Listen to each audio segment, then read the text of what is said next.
बिस्मिल्लाहिर्रहमानिर्रहीम। अस्सलाम वालेकुम डियर स्टूडेंट। इस वीडियो में हम क्लास 9 मैथ्स पंजाब टेस्ट की जो नई बुक आई है उसकी एक्सरसाइज 7.2 के क्वेश्चन नंबर 7 से लेके 9 तक मुकम्मल तौर पे सॉल्व करेंगे। अब यहाँ पर क्वेश्चन नंबर 7 है। अब इस क्वेश्चन को समझाने के लिए मैं यहाँ पर एक फिगर सामने लेके आता हूँ। आपको ये फिगर बनाने की जरूरत नहीं है, लेकिन सिर्फ मैं समझाने के लिए यह फिगर सामने लेके आ रहा हूँ। ठीक है, देखें क्वेश्चन है find an equation of the perpendicular bisector of the segment joining the points A and B. कि अगर हमारे पास दो पॉइंट ए और बी हो, जैसे कि ये मैंने यहाँ पर फिगर में बनाया, ये हमारा एक पॉइंट ए है और ये हमारा पॉइंट बी है। इन दोनों पॉइंट को ज्वाइन करें तो ये एक लाइन सेगमेंट बन जाती है या एक लाइन बन जाती है। ठीक है, और एक परपेंडिकुलर बाइसेक्टर है, यानी कि एक परपेंडिकुलर लाइन है जो कि हमने ये जो नीचे वाली लाइन लगाई है इसको दरमियान से बाइसेक्ट कर रही है, दरमियान से तकसीम कर रही है। ठीक है, तो हमें ये जो परपेंडिकुलर बाइसेक्टर है, ये जो परपेंडिकुलर लाइन है जो कि इस नीचे वाली लाइन को दरमियान से बाइसेक्ट कर ली है या दरमियान से इसको डिवाइड कर रही है, हमें इस लाइन के लिए इक्वेशन बनानी है। ठीक है, तो देखें ये वाली जो लाइन है परपेंडिकुलर लाइन, इसकी इक्वेशन बनाने के लिए हमें दो वैल्यूज की जरूरत पड़ेगी। एक तो हमें इस लाइन की स्लोप की वैल्यू मालूम करना पड़ेगी, ठीक है, और दूसरा हमें ये जो पॉइंट है जिस पॉइंट में से ये वाली लाइन गुजर रही है इस पॉइंट की वैल्यू मालूम करना पड़ेगी। अगर हमारे पास इस पॉइंट की वैल्यू आ जाती है और इस लाइन की स्लोप की वैल्यू आ जाती है तो फिर हम फार्मूला यूज करेंगे। हमने जो formula question number 6 part C में यूज किया था, मैं फार्मूला सामने लेके आता हूं, ये पॉइंट स्लोप फॉर्म वाला फार्मूला, क्योंकि हमारे पास ये एक पॉइंट की वैल्यू भी आ जाएगी, स्लोप की वैल्यू भी आ जाएगी, तो हम ये वाला फार्मूला यूज करके इस लाइन के लिए इक्वेशन बना सकेंगे। ठीक है, तो अब इस लाइन की पहले हम स्लोप की वैल्यू मालूम करेंगे। उसके लिए हमें यह करना पड़ेगा कि ये वाली जो लाइन है हमें इस लाइन की पहले स्लोप की वैल्यू मालूम करना पड़ेगी। क्यों? क्योंकि हमारे पास ये जो लाइन है इसके दो पॉइंट की वैल्यू हमारे पास है। ठीक है, तो हम इस लाइन के लिए पहले स्लोप की वैल्यू मालूम कर लेते हैं। जब हमारे पास इस लाइन की स्लोप की वैल्यू आ जाती है तो उस स्लोप की वैल्यू से फिर हम ये वाली जो परपेंडिकुलर लाइन है इसकी स्लोप की वैल्यू आसानी से मालूम कर सकेंगे। ठीक है, तो अब यहां पर देखें हमारे पास ये दो पॉइंट है ए और बी और हमने इस लाइन के स्लोप की वैल्यू मालूम करनी है। तो हमारे पास जब दो पॉइंट हो और हमने किसी भी लाइन की स्लोप की वैल्यू मालूम करनी हो, तो आपको मैंने पीछे जब हम क्वेश्चन सॉल्व कर रहे थे, हमने पीछे जो दो वीडियो रिकॉर्ड किए इस एक्सरसाइज की, वहां पर डिटेल से बताया है कि अगर हमारे पास दो पॉइंट हो और हमें लाइन की स्लोप की वैल्यू मालूम करना पड़े तो हमें ये 2 पॉइंट स्लोप वाला फॉर्मूला यूज करना पड़ता है। ठीक है, तो ये मैंने 2 पॉइंट स्लोप वाला फॉर्मूला पुट कर लिया।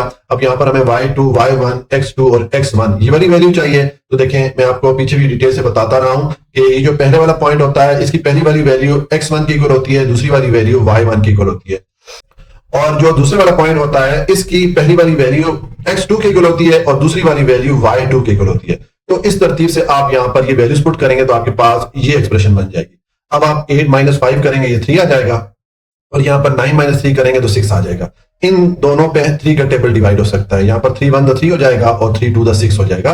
तो ये हमारे पास ये m1 या ये वाली जो लाइन है इसके स्लोप की वैल्यू आ गई। ठीक है, मैंने आपको पीछे मुख्तलिफ क्वेश्चन में बताया कि हम स्लोप को m से शो करते होते हैं। तो ये m1 या ये वाली जो लाइन है इसकी स्लोप की वैल्यू आ गई है। अब हम इस स्लोप की वैल्यू से ये जो परपेंडिकुलर लाइन है इसकी स्लोप की वैल्यू मालूम कर सकते हैं। क्योंकि देखें हम पीछे एक फार्मूला पढ़ के आए थे, हमने जब पीछे दो वीडियो रिकॉर्ड की है आपको मैंने बताया था कि अगर दो लाइन आपस में परपेंडिकुलर हो, यानी कि दोनों लाइन में इस तरह 90 का एंगल आ रहा हो, तो ऐसी लाइन परपेंडिकुलर लाइन कहलाती है। ठीक है, तो दो लाइन अगर परपेंडिकुलर हो तो उनके स्लोप्स को आपस में अगर हम मल्टीप्लाई करें तो हमें -1 मिलता है। ठीक है, ये फॉर्मूला मैंने आपको बताया था। तो अब इसी फॉर्मूला को यूज करते हुए हम जो है ये जो परपेंडिकुलर लाइन है इसकी वैल्यू मालूम कर सकते हैं। देखें इस तरह मैं आपके सामने ये फॉर्मूला लेके आता हूं। मैंने लिख दिया स्लोप ऑफ परपेंडिकुलर बाइसेक्टर, यानी कि ये जो परपेंडिकुलर बाइसेक्टर है या परपेंडिकुलर लाइन है जो कि इस नीचे वाली लाइन को दरमियान से बाइसेक्ट कर रही है या तकसीम कर रही है, इसकी स्लोप की वैल्यू किस तरह आएगी। देखिए ये हमारा फॉर्मूला है m1 × m2 = -1। अब हमें ये जो परपेंडिकुलर लाइन है इसकी स्लोप की वैल्यू चाहिए। हमारे पास इस लाइन की स्लोप की वैल्यू m1 की सूरत में आ गई है 1/2। तो अब इस लाइन की जो स्लोप की वैल्यू या m2 है हम किस तरह निकाल सकते हैं कि m2 को आप इधर ही रखें और m1 को दूसरी तरफ लेके जाएंगे तो ये -1 पे डिवाइड हो जाएगा। ठीक है, तो ये फॉर्मूला बन जाएगा हमारा m2 = -1/m1। ये मैंने आपको थ्योरी के टाइम भी एक्सप्लेन किया था। ठीक है, तो अब ये हमारा फार्मूला बन गया है। यहां पर आप वैल्यू पुट कर ले। आपके पास m1 की वैल्यू 1/2 थी तो मैंने m1 की जगह देखिए 1/2 पुट कर लिया। ठीक है, तो अब आप ये 1/2 को ऊपर लेके जाएंगे तो हमें इस फ्रैक्शन या इस कसर का रेसिप्रोकल लेना पड़ेगा, यानी कि इसको उलटना पड़ेगा। हम इसको लिख लेंगे 2/1 करके। 2 को मैं ऊपर ले गया हूं, 1 को आप नीचे लेके आएंगे। अब जाहिर है 1 नीचे है तो हम इसको नहीं लिखते। तो ये हमारे पास -2 वैल्यू आ गई है m2 की, यानी कि ये जो हमारे पास परपेंडिकुलर बाइसेक्टर है या परपेंडिकुलर लाइन है, इसकी स्लोप की वैल्यू तो हमारे पास आ गई। अब हमें ये वाला जो पॉइंट है इसकी वैल्यू चाहिए, ठीक है। तो उसके लिए हमने देखें एक्सरसाइज 7.1 में मिड पॉइंट मालूम करने का फॉर्मूला पढ़ा था, क्योंकि देखिए हमारे पास ये वाला पॉइंट भी है और ये वाला पॉइंट है, और ये वाला पॉइंट बिल्कुल इनके मिड में आ रहा है, दरमियान में आ रहा है। तो ये वाला पॉइंट मालूम करने के लिए हम मिड पॉइंट का फॉर्मूला पुट करके इस पॉइंट की वैल्यू मालूम कर सकते हैं, ठीक है। तो मैं यहाँ पर मिड पॉइंट का फॉर्मूला पुट करता हूं। ये हमने एक्सरसाइज 7.1 में डिटेल से पढ़ा था। ये मैंने मिड पॉइंट फॉर्मूला पुट किया, ठीक है। और अब यहाँ पर आप x1, x2, y1, y2 की वैल्यूज पुट करेंगे।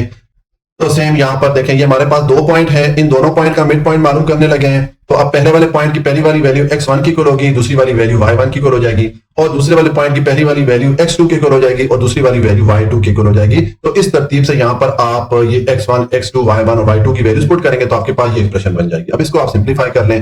देखें, ये 3 + 9 12 हो जाएगा, डिवाइडेड बाय 2 हो गया, और ये 5 + 8 13 हो गया, डिवाइडेड बाय 2 हो गया। अब ये 2 इस 12 पे डिवाइड करें तो 6 आ जाएगा, ठीक है। और ये हमारे पास 13/2। तो ये हमारे पास मिड पॉइंट यानी कि ये वाला जो पॉइंट है जिससे कि ये परपेंडिकुलर लाइन गुजर रही है या पास हो रही है, इसकी वैल्यू भी आ गई।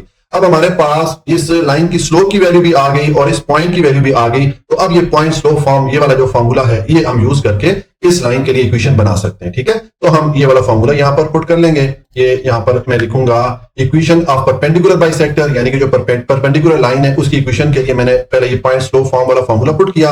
अब यहां पर आप वैल्यूज पुट कर लें, ठीक है। तो देखें वैल्यूज अब यहां पर किस तरह पुट करेंगे, हमने y1 और x1 की वैल्यूज पुट करनी है। हमारे पास ये मिड पॉइंट आया है, ठीक है। तो इसमें ये पहली वाली वैल्यू x1 की इक्वल होगी, दूसरी वाली वैल्यू y1 की इक्वल होगी। तो ये y1 की जगह मैंने इसको पुट कर लिया, दूसरी वाली वैल्यू को, और x1 की जगह मैंने इस 6 को पुट कर लिया, ठीक है। अब आपके पास ये इक्वेशन बन रही है, इसको आप सिंप्लीफाई करें।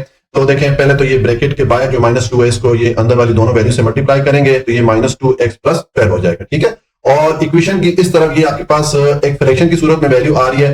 तो इन दोनों वैल्यूज को सॉल्व करने के लिए आप इनका एलसीएम ले लें, ठीक है। एलसीएम इनका ये 2 आ जाएगा, क्योंकि यहाँ पर नीचे वाला नंबर या डिनोमिनेटर 2 है, तो यहाँ पर मैंने 2 लिख दिया।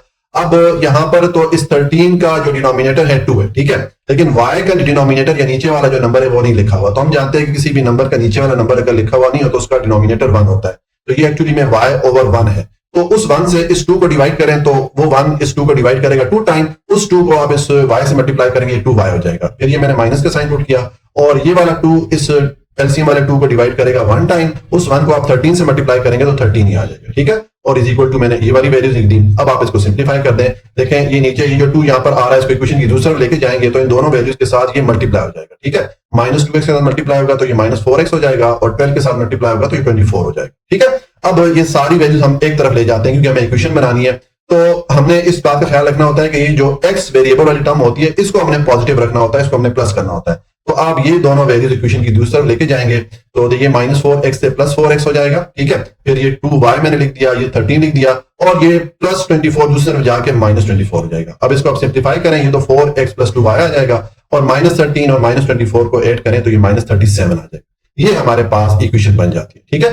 तो ये हमारा जो क्वेश्चन नंबर 7 है ये कंप्लीट हो जाता है जी। अब क्वेश्चन नंबर 8 है, find an equation of the line through. ये मैं एक पॉइंट दिया गया है, इस पॉइंट में से एक लाइन गुजर रही है, उस लाइन की हमने इक्वेशन बनानी है, ठीक है।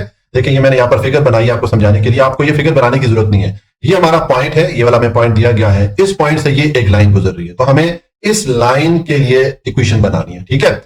And perpendicular to a line having slope -3/2। और ये जो लाइन है ये एक और लाइन है, इसके परपेंडिकुलर है, यानी कि ये दोनों लाइन आपस में 90 का एंगल बना रहे हैं, ठीक है। और ये जो दूसरी लाइन है इसकी स्लोप की वैल्यू, इसको मैंने m2 के को लग दिया, इसकी वैल्यू में दे दी गई है -3/2, ठीक है। हमें ये वाली जो लाइन है जो कि इस पॉइंट से गुजर रही है इसके लिए इक्वेशन बनानी है, ठीक है। तो देखिए, हमारे पास इस लाइन के लिए ये पॉइंट की वैल्यू तो है, अगर हम इस लाइन के लिए स्लोप की वैल्यू मालूम कर लेते हैं तो हमारे पास पॉइंट भी आ जाएगा और स्लोप भी आ जाएगा। तो जिस तरह हमने क्वेश्चन नंबर 7 को सॉल्व किया, हम पॉइंट स्लोप फॉर्म वाला जो फॉर्मूला है वो यहां पर पुट करके इस लाइन के लिए इक्वेशन बना सकेंगे। लेकिन अब हमारे पास मसला ये है कि इस लाइन के लिए हमारे पास स्लोप की वैल्यू नहीं है। हमें ये जो परपेंडिकुलर लाइन है इस लाइन के लिए हमें स्लोप की वैल्यू बता दी गई है, इसको मैंने m2 के को रखा है। तो हम ये जो हमारे पास स्लोप की वैल्यू है, इस वैल्यू को यूज करते हुए हम इस लाइन की वैल्यू बड़ी आसानी से मालूम कर सकते हैं। क्योंकि देखें, आपको मैंने पीछे भी क्वेश्चन में बताया और थ्योरी के टाइम भी बताया था कि अगर दो लाइन आपस में इस तरह परपेंडिकुलर हो तो उनके स्लोप की वैल्यूज को आपस में मल्टीप्लाई करें तो हमें -1 मिलता है, ठीक है। ये m1 अगर इस लाइन की स्लोप की वैल्यू हो और m2 ये वाली लाइन की स्लोप की वैल्यू हो इन दोनों को मल्टीप्लाई करें तो -1 मिलेगा। ये फार्मूला पढ़ के आए थे, ठीक है। तो अब इस फार्मूला को यूज करते हुए हम इस लाइन के स्लोप की वैल्यू मालूम कर लेते हैं, ठीक है। मैं ये फार्मूला पुट करूंगा। देखें, अब स्लोप ऑफ रिक्वायर्ड लाइन यानी कि ये जो लाइन है इसकी हमें स्लोप चाहिए, तो इसको हमने m1 के इक्वल रखा है, ठीक है। ये m1 वाला हो गया, ठीक है। और ये वाला जो m2 है, अब इसको इक्वेशन की दूसरे में लेके जाएंगे तो ये -1/m2 हो जाएगा, ठीक है। तो ये हमारा फार्मूला इस तरह बन जाएगा। ये चीज मैंने थ्योरी के टाइम भी डिटेल से एक्सप्लेन की थी। तो अब यहां पर इस m2 की जगह इसकी जो हमें वैल्यू दी गई है -3/2, ये आप पुट कर लें, ठीक है। तो ये माइनस और ये वाला जो माइनस है ये आपस में एक दूसरे को कैंसिल कर लेंगे और 3/2 को ऊपर लेके जाएंगे तो इसको आप उलट देंगे, ठीक है। 2 ऊपर चला जाएगा, 3 नीचे आ जाएगा। तो ये हमारे पास m1 यानी कि ये वाली जो लाइन है इसकी स्लोप की वैल्यू भी आ गई है। अब हमारे पास पॉइंट भी आ गया और इस लाइन के स्लोप की वैल्यू भी आ गई। तो अब हम पॉइंट स्लोप फॉर्म वाला जो फार्मूला है उसको पुट करके इस लाइन के लिए इक्वेशन मालूम कर सकते हैं। तो देखें, इक्वेशन मैंने लिख दिया, इक्वेशन ऑफ लाइन थ्रू इस लाइन की इक्वेशन बनाने लगे जो कि इस पॉइंट से गुजर रही है, -4 -6 है। तो यहां पर मैंने जो पॉइंट स्लोप फॉर्म वाला फार्मूला है इसको पुट कर दिया। अब यहां पर हमें ये y1 और x1 की वैल्यू चाहिए होती है। इस m की वैल्यू तुम्हारे पास देखिए ये 2/3 ऑलरेडी है, ठीक है। तो अब ये x1 और y1 की वैल्यू मैंने आपको बताया था कि ये जो हमारा पॉइंट होता है इसमें पहली वाली वैल्यू x1 की इक्वल होती है, दूसरी वाली वैल्यू y1 की इक्वल होती है। तो इस तरतीब से यहां पर ये y1 की जगह ये -6 मैंने पुट कर दिया और इस x1 की जगह मैंने -4 पुट कर लिया और इस m या स्लोप की वैल्यू हमारे पास ये 2/3 थी, तो यहां पर मैंने इसको पुट कर दिया, ठीक है। अब आप इसको सिंप्लीफाई कर लें। पहले स्टेप पर देखें, ये माइनस माइनस से मल्टीप्लाई के प्लस हो जाएगा, इस तरह ये माइनस माइनस से मल्टीप्लाई के प्लस हो जाएगा। अब ये 3 आप इक्वेशन की दूसरे लेके आएंगे तो इन दोनों वैल्यूज के साथ ये मल्टीप्लाई हो जाएगा, ठीक है। अब ये 3 को y और 6 से मल्टीप्लाई करेंगे, ये 3y + 18 हो जाएगा। इस 2 को x + 4 से मल्टीप्लाई करें तो ये 2x + 8 हो जाएगा। अब हमें ये चूंकि इक्वेशन बनानी है तो सारी वैल्यूज हम इक्वेशन की एक तरफ लेके जाएंगे, ये जो इक्वल साइन उसकी एक तरफ लेके जाएंगे। तो आपको मैंने बताया कि हमने जब इक्वेशन बनानी होती है तो ये जो x वेरिएबल वाली टर्म होती है इसको हमने पॉजिटिव रखना होता है, प्लस रखना होता है, ठीक है। इसलिए हम ये वाली जो 2 वैल्यू है इनको उठा के इक्वेशन की इस तरफ लेके आएंगे तो ये +3y से -3y हो जाएगा और ये +18 से -18 हो जाएगा। अब आप इसको सिंप्लीफाई करें, ये तो आ जाएगा 2x और ये -3y आ गया और ये +8 -18 ये आ जाएगा -10।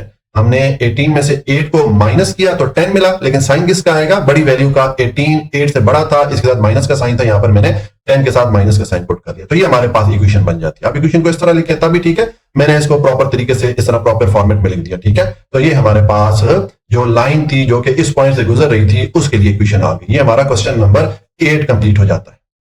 क्वेश्चन नंबर 9 है, find an equation of the line through. ये एक पॉइंट दिया गया है, इस पॉइंट में से एक लाइन गुजर रही है, उस लाइन के लिए हमने इक्वेशन मालूम करनी है, ठीक है। मिसाल ये मैंने देखिए यहाँ पर फिगर बनाई हुई है, आपको ये फिगर बनाने की जरूरत नहीं है, मैंने सिर्फ समझाने के लिए बनाई हुई है कि ये हमारे पास एक पॉइंट है, ये हमें पॉइंट दिया गया है, इस पॉइंट में से ये एक लाइन गुजर रही है, तो इस लाइन के लिए हमें इक्वेशन बनानी है।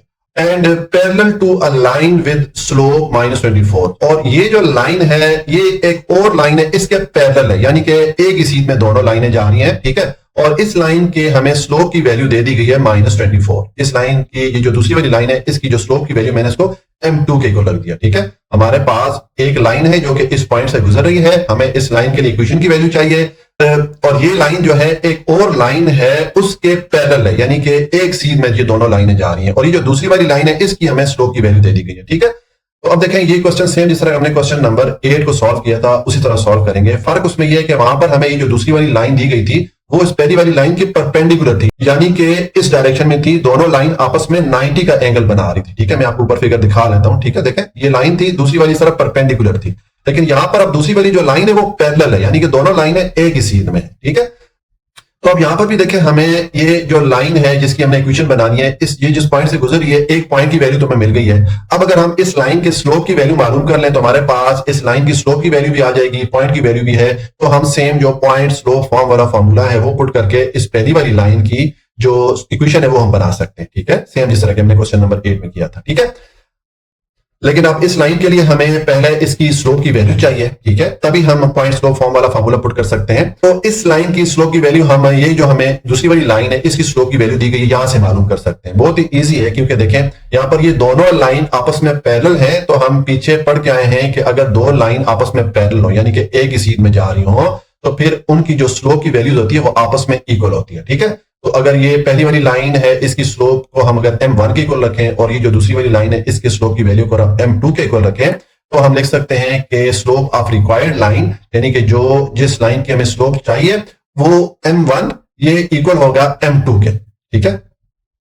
पीछे हमने ये वाला फॉर्मूला पुट कर लिया था m1 is equal to -1/m2, क्योंकि यहां पर परपेंडिकुलर थी। परपेंडिकुलर की सूरत में हम ये वाला फॉर्मूला यूज करते हैं, लेकिन पैरेलल की सूरत में हम थ्योरी में पढ़ के आए कि अगर दो लाइनें पैरेलल हो तो उनकी जो स्लोप की वैल्यूज होती है आपस में इक्वल होती है। तो मैंने m1 को m2 के इक्वल रख दिया, ठीक है। इसका मतलब है कि ये जो हमारे पास m2 या जो दूसरी वाली लाइन की स्लोप की वैल्यू है, यही स्लोप की वैल्यू ये जो हमें जिस लाइन के लिए इक्वेशन बनानी है इसकी स्लोप की वैल्यू हो जाएगी, ठीक है।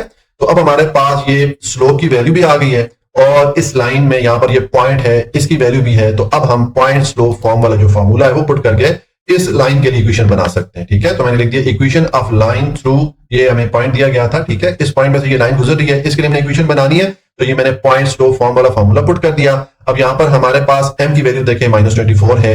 अब x1 और y1 की वैल्यू चाहिए, तो आपको मैंने बताया था कि जो पॉइंट होता है इसमें पहली वाली वैल्यू x1 की इक्वल होती है, दूसरी वाली वैल्यू y1 की इक्वल होती है, ठीक है।